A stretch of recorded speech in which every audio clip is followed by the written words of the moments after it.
Olá, estimado irmão e irmã na fé em Jesus Cristo. Nós iniciamos este momento devocional em nome de Deus Pai, Filho e Espírito Santo. Amém. Façamos oração. Ó gracioso Deus, nós somos pecadores e já pedimos para o Senhor perdão pelos nossos pecados. Esteja conosco neste dia, cuida de nós, que nós possamos viver esse dia para a Tua honra e para a Tua glória. Fica conosco agora quando vamos meditar na Tua Santa Palavra. Dá-nos entendimento e aumenta-nos a fé. Isso te pedimos e agradecemos em nome de Jesus Cristo, Teu Filho, nosso Senhor e Salvador. Amém. Que a graça, a paz e o amor daquele que veio, daquele que vem e daquele que virá em glória, Jesus Cristo, nosso Senhor e Salvador, permaneça hoje para sempre com todos vocês. Amém. Queremos meditar nas palavras de Malaquias, capítulo 3, versículos 6 e 7, que diz assim: O Senhor diz: Eu sou o Senhor e não mudo. É por isso que vocês, os descendentes de Jacó, não foram destruídos. Vocês são como os seus antepassados, abandonam as minhas leis e não as cumprem. Estimado irmão e irmã, todo casamento é feito de amor e fidelidade das duas pessoas. Precisa haver um compromisso de ambos para fazer o casamento dar certo. Algumas vezes acontece que um dos cônjuges faz um esforço enorme para manter o casamento e outro não faz nada. Chega a um ponto que o que faz tudo cansa e desfaz o casamento. Aconteceu a mesma coisa entre Deus e o seu povo. Deus sempre foi fiel à aliança que fez com o seu povo. Deus sempre amou o seu povo. Deus sempre cuidou do seu povo. Deus sempre abençoou, protegeu e amparou o seu povo. Deus perdoou inúmeras vezes o seu povo quando eles foram infiéis a Ele e o traiu adorando outros deuses. Hoje Deus diz para o seu povo do Antigo Testamento que novamente estava quebrando a aliança e fingindo adorar e servir a Deus, que eles traziam as piores coisas em oferta a Deus, somente por obrigação e não por amor. E Deus chega para eles e diz assim: Eu sou o Senhor e não mudo. É por isso que vocês, os descendentes de Jacó, não foram destruídos.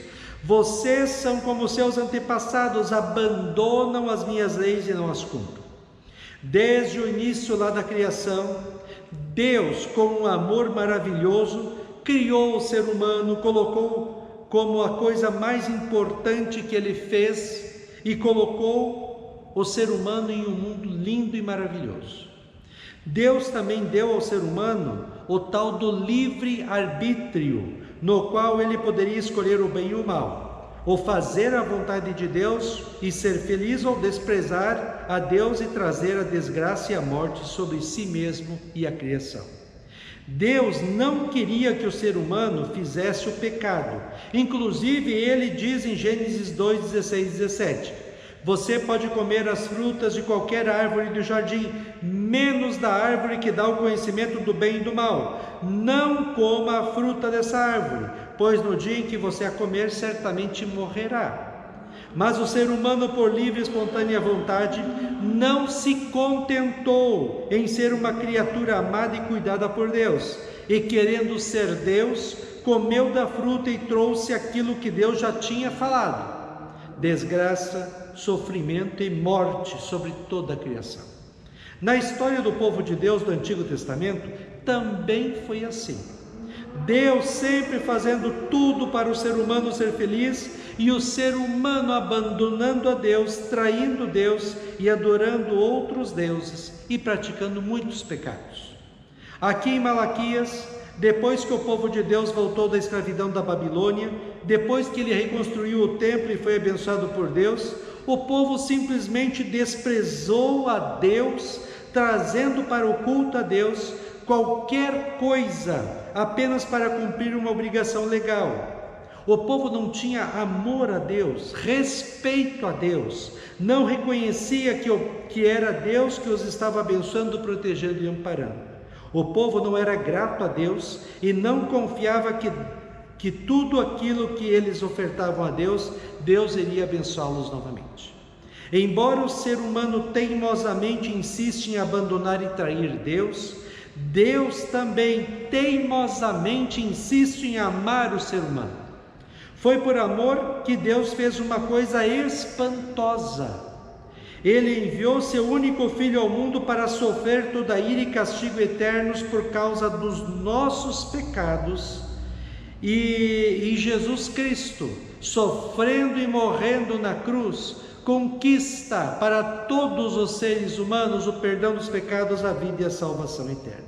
Isso tudo que Cristo fez por todos os seres humanos na cruz é recebido por cada um individualmente pela fé. Assim, Jesus Cristo pagou nossa dívida com Deus e conquistou, para nós que cremos, o perdão, a vida e a salvação eterna. Romanos 5, 17 e 21 diz assim: é verdade que por causa de um só homem e por meio do seu pecado a morte começou a dominar a raça humana, mas o resultado do que foi feito por um só homem, Jesus Cristo, é muito maior. E todos aqueles que Deus aceita e que recebem como presente a sua imensa graça, reinarão na nova vida por meio de Cristo. Portanto, assim como por um só homem o pecado condenou todos os seres humanos, assim também um só ato de salvação liberta todos, e lhes dá vida. E assim como muitos seres humanos se tornaram pecadores por causa da desobediência de um só homem, assim também muitos serão aceitos por Deus por causa da obediência de um só homem. A lei veio para aumentar o mal, mas onde aumentou o pecado, a graça de Deus aumentou muito mais. E isso aconteceu a fim de que, assim como o pecado dominou e trouxe a morte, assim também a graça de Deus em Cristo, que o leva a aceitar as pessoas, dominasse e trouxesse a vida eterna. Essa vida é nossa por meio de nosso Senhor Jesus Cristo.